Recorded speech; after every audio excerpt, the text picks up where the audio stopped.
Hello friends, જય શ્રી કૃષ્ણ બધાને. ઉનાળામાં રાત્રે કંઈક ઝટપટ બની જાય એવું અને ખાવામાં એકદમ ટેસ્ટી હોય તો મજા આવી જાય. તો આજે આપણે સંપૂર્ણ આહાર કહેવાય એવી સરસ મજાની વઘારેલી ખીચડી બનાવીશું.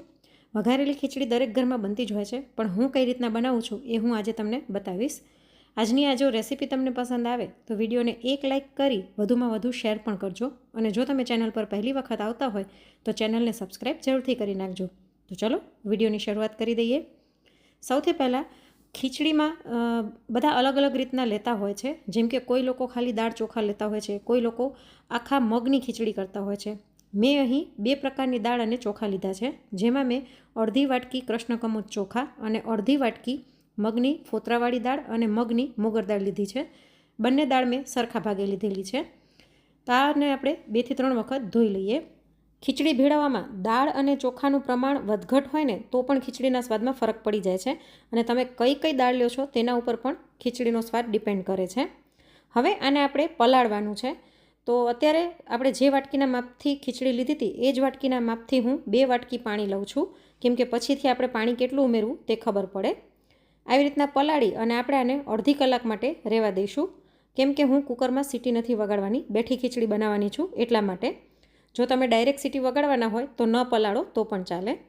જો અડધી કલાકમાં આપણી દાળ અને ચોખા એકદમ સરસ ફૂલી ગયા છે, તો હવે આપણે ખીચડીનો વઘાર કરી લઈએ. અહીં મેં જાડા તળિયાવાળું કુકર લીધું છે, કેમ કે બેઠી ખીચડી બનાવી છે. આની અંદર આપણે 2 ચમચી તેલ લઈ લઈશું. તેલ ગરમ થાય એટલે અડધી ચમચી રાઈ અને અડધી ચમચી જીરું નાખી દઈએ.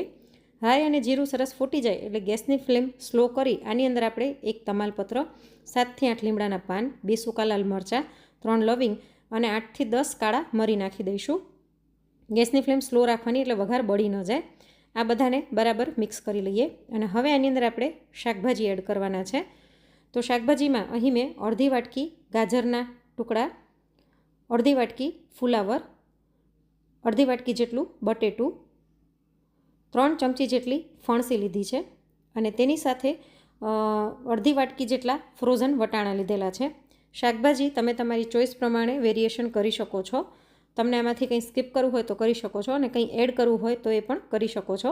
હજી આની અંદર દૂધી, રીંગણા ઘણું બધું આપણે એડ કરી શકીએ છીએ. શાકભાજીને આપણે વઘાર સાથે 1 મિનિટ માટે સાંતળી લઈશું. ગેસની ફ્લેમ મેં મીડિયમ કરી નાખી છે. શાકભાજી થોડુંક સંતળાઈ જાય એટલે આની અંદર આપણે અડધી ચમચી હળદર, 1 ચમચી ધાણા જીરું પાવડર અને અડધી ચમચી અથવા તો સ્વાદ પ્રમાણે મીઠું નાખી અને આ મસાલાને પણ બરાબર મિક્સ કરી લઈએ. આની અંદર આપણે અત્યારે લાલ મરચું પાવડર એડ નથી કરવાના, કેમ કે લાલ મરચું પહેલાંથી એડ કરી દઈએ ને તો ઘણી વખત ખીચડી કાળા જેવી થતી હોય છે, એટલે આપણે છેલ્લે વઘારમાં લાલ મરચું એડ કરીશું. આ મસાલાને સાંતળ્યા પછી હવે આપણે જે પલાળેલી ખીચડી હતી એ પાણી સહિત આપણે એડ કરી દઈશું. પાણી સહિત આપણે ખીચડી એડ કરવાની હતી એટલે આપણે પહેલાં વાટકીના માપથી પાણી એડ કર્યું હતું, એટલે આપણે ખબર પડે કે આપણે પહેલાં કેટલું પાણી નાખ્યું હતું. અને ફરીવાર આપણે 2 વાટકી પાણી નાખી દઈશું, એટલે ટોટલ આપણે 4 ગણું પાણી લીધેલું છે. આને બરાબર મિક્સ કરી દઈએ. અને હવે આની અંદર આપણે અડધી વાટકી ઝીણા સુધારેલા ટમેટાં નાખી દઈશું, અને આને પણ બરાબર મિક્સ કરી લઈએ.